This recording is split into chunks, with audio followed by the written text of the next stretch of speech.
James into the middle. Off the pop sideways. Back in by Eze. বিশ্বকাপের group এল এ এক চরম drama. তারকাবহল ইংল্যান্ডকে পুরো 90 মিনিট নাচিয়ে ছাড়লো আফ্রিকান ব্ল্যাক স্টার্স বা ঘানা। ম্যাচের ফলাফল 0-0 গোলে ড্র।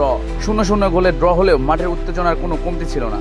টমাস টুহেলের অধীনে থ্রি লায়ন্স ম্যাচের প্রায় 80% বল নিজেদের দখলে রেখেছিল। বিশ্বকাপে গোল করতে না পারা কোনো দলের জন্য এটা একটি রেকর্ড। পুরো ম্যাচ জুড়ে জুড বিলিংহাম আর হ্যারি কেনরা 19টি শট নিয়েও ঘানা ডিফেন্স ভাঙতে পারেনি, কারণ ঘানার গোলপোস্টের সামনে আজ দেওয়াল হয়ে দাঁড়িয়েছিলেন গোলরক্ষক বেঞ্জামিন আসারে। একের পর এক দুর্দান্ত সেভ তিনি একাই রুখে দিয়েছেন ইংলিশ আক্রমণ ভাগকে। 87 মিনিটে নিকো রাইলের হেড পোস্টে লেগে ফিরে আসলে নিশ্চিত জয় হাতছাড়া হয় ইংল্যান্ডের। তবে এই ম্যাচেই মাত্র 22 বছর বয়সে ইংল্যান্ডের হয়ে 50তম আন্তর্জাতিক ম্যাচ খেলার মাইল ফলক স্পর্শ করলেন জুড বেলিংহাম। এই ড্রয়ের পর দুই ম্যাচ শেষে ইংল্যান্ড এবং ঘানার দুই দলেরই পয়েন্ট এখন 4। গোল ব্যবধানে এগিয়ে থেকে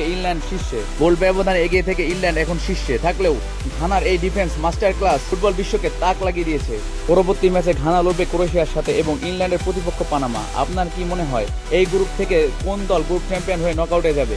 কমেন্ট করে আপনার মতামত জানান এবং ভিডিওটি ভালো লাগলে লাইক দিন, সাবস্ক্রাইব করতে ভুলবেন না।